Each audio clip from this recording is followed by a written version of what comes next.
Hey guys, ఇవాళ పొద్దున్న ఏంటంటే నేను ఒక బ్రెడ్ ఆమ్లెట్ దాని తర్వాత ఒక కాఫీ అయితే వేసాను. ట్రైన్లో మళ్ళీ బింగో ప్యాకెట్లను క్యాష్యూస్ వస్తాయి, అవి కూడా తీసుకొని వేస్తా. ఇక తర్వాత క్వశ్చన్లో దిగంగానే ఫ్రెండ్స్తో పాటు బృందావన్ ఈ రెస్టారెంట్కి అయితే వెళ్ళిపోయాను. ఇక్కడ ఒక ప్లెయిన్ పేపర్ మసాలా దోశ అయితే ఆర్డర్ చేసుకున్నా, దాని తర్వాత ఒక కాఫీ కూడా ఇస్తాను అనమాట.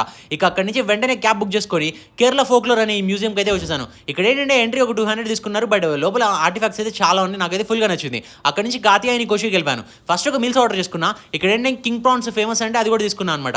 ఇక ఒక కలంజీ ఫిష్ ఫ్రై కూడా ఆర్డర్ చేసుకున్నాను. మా ఫ్రెండ్ నేను ఒక స్క్విడ్ ఫ్రై చెప్పుకున్నాడు కాబట్టి అందులో కూడా హాఫ్ అయితే వేస్తాను అనమాట. ఇక తర్వాత ఏంటంటే బోటింగ్కి వెళ్ళిపోయాను, ఓషన్లో కాదు బ్యాక్ వాటర్స్ వైపు అనమాట. ఇక్కడైతే నాకు ఫుల్గా నచ్చేసింది, నడపడానికి ట్రై చేస్తే మన వల్ల అయితే అవ్వలేదు. ఆ తర్వాత ఏంటంటే మా మామతో పాటు పోతా ఉండే దారిలో అవకాడో జ్యూస్ ఫేమస్ అని చెప్తే అక్కడ ఒక 2 తీసుకున్నాం. ఆ తర్వాత ఏంటంటే జ్యూస్ స్ట్రీట్కి వెళ్ళిపోయాను. ఈ జ్యూస్ స్ట్రీట్లో ఏంటంటే నేను అటు ఇటు తిరుగుతూ ఉండే ఇక్కడ ఒక కెఫే ఫేమస్ అని చెప్పి ఒకటి చెప్పాడు. అక్కడికి వెళ్ళిపోయి ఒక కాటేజ్ చీజ్ శాండ్విచ్ దాంతోపాటు ఒక అమెరికానో అయితే వేస్తాను అనమాట. ఆ తర్వాత పక్కకి వచ్చి పర్ఫ్యూమ్స్ అయితే కొన్నాను, స్మెల్ కూడా బాగానే ఉంది. ఇక ఆ తర్వాత మా కార్ని తీసుకెళ్ళి ఇదిగో ఈ బోట్లో ఎక్కించాం. అక్కడి నుంచి స్ట్రైట్గా ఒక ప్లేస్కి అయితే వెళ్ళిపోయాం, ఎందుకంటే అక్కడ ఒరిజినల్ ఇటాలియన్ స్టైల్ పిజ్జా దొరికిద్దంటే వెళ్ళాను. అది అయిపోయిన తర్వాత నైట్ మెరైన్ డ్రైవ్ దగ్గరికి వెళ్ళిపోయి ఇదిగో ఒక పాప్కార్న్ దాంతోపాటు మాజా కొనుక్కొని తాగుతా చిల్ అయిపోయా.